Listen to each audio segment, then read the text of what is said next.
Exposure, a free magazine, accompanies AIDS Update 88 and includes information and views on the issues raised in the programme. For your free copy, please write to Exposure, P.O. Box 1322, London NW1 3HS. Details on Oracle page 250 and in today's page of TV Times.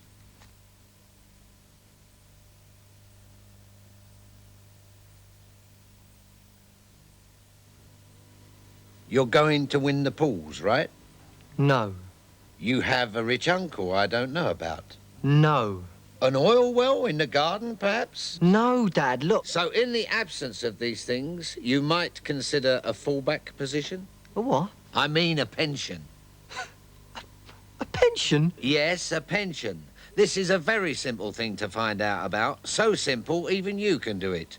You go into the Midland Bank, you'll recognise it. It has this big sign on it that says Midland Bank. Ha ha. You tell the guy all about yourself. In your case, this will not take too long. He listens to you like you're a very interesting person. He tells you which pension plan works best for you. Say I don't like the look of any of them. The point is you do something, and you do it now.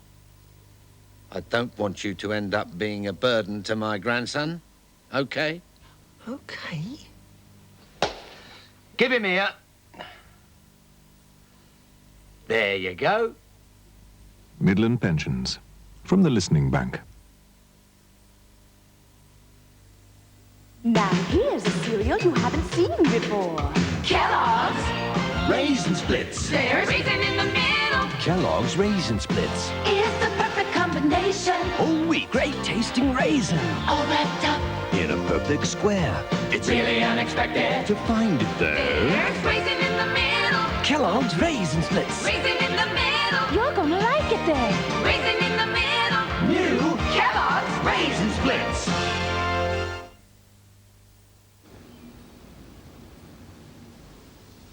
Body mist.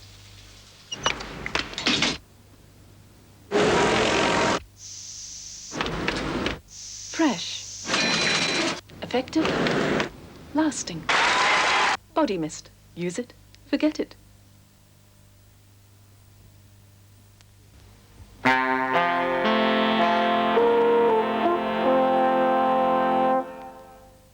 Now on Thames, tonight's report in First Tuesday.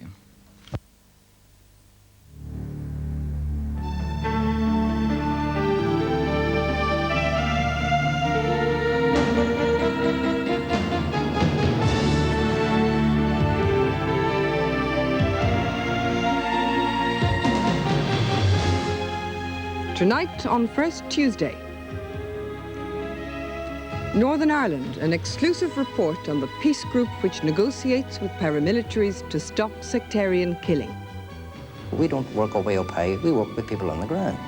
And they know what's happening on the ground. And they've got they're streetwise, for want of a better word. They are definitely streetwise. And a rare glimpse of the communist country which Glasnost hasn't reached. Albania, the last outpost of Stalinism.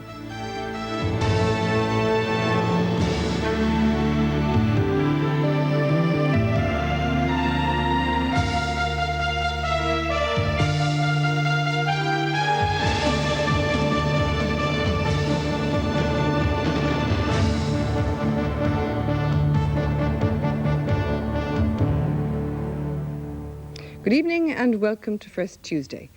Our first film tonight comes from Northern Ireland. It's about a group of people there working to ease divisions and to save lives, but doing it in such a determinedly quiet way that it took them 2 years to agree to be filmed.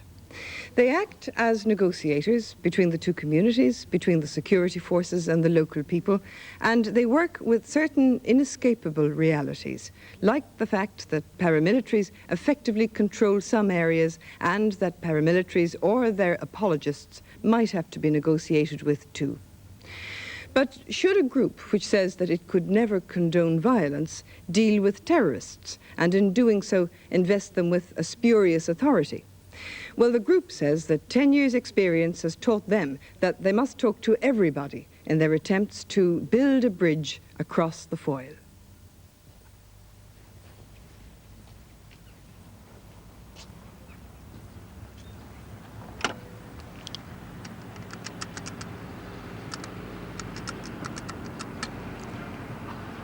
Oh, Paul, it's your mum here.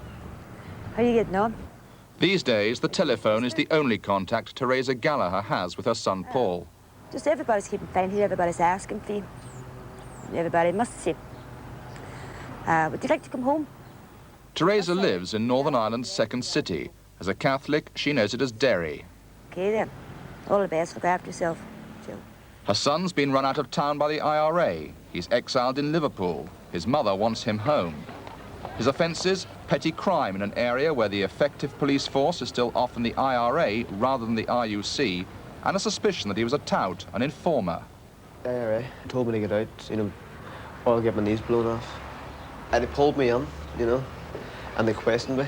They pulled me in this house, you know, they were all masked and all, with guns and all, for about 12 hours, you know. And I recognised their voices, you know, and they knew I knew them, you know. And they told me not to tell anyone who they were, you know, but I went out and I told a mate after they let me go, and that's why they told me to get out. According to Sinn Féin, there are up to 100 cases like Paul's in this city at any one time.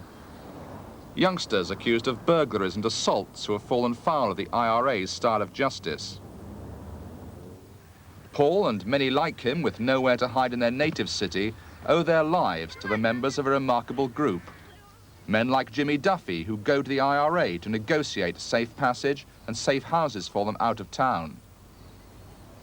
The city's Peace and Reconciliation Group, whose story has never been told before, operates from rented premises close to the city centre.